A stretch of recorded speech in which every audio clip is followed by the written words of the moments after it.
वत्सस्य आदिश्य आरोग्यमाविदा शोभमानं महीयते धान्यं धनं पशुं बहुपुत्रलाभं सदसंवत्सरं दीर्घमायुः लक्ष्मीं क्षीरसमुद्रराजतनयां श्रीरङ्गदामेश्वर्यो दासीभूतसमस्तदेववनिदां श्रीमन्मन्दकटाक्षलब्धविभवा ब्रह्मेन्द्रगङ्गाधरः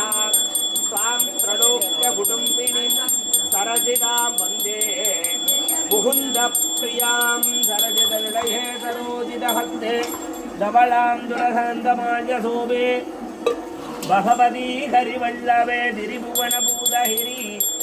प्रसीदवन्यो महालक्ष्मीः विद्महे विष्णुपत्नीः धीमहि तन्नो लक्ष्मी प्रचोदयात्।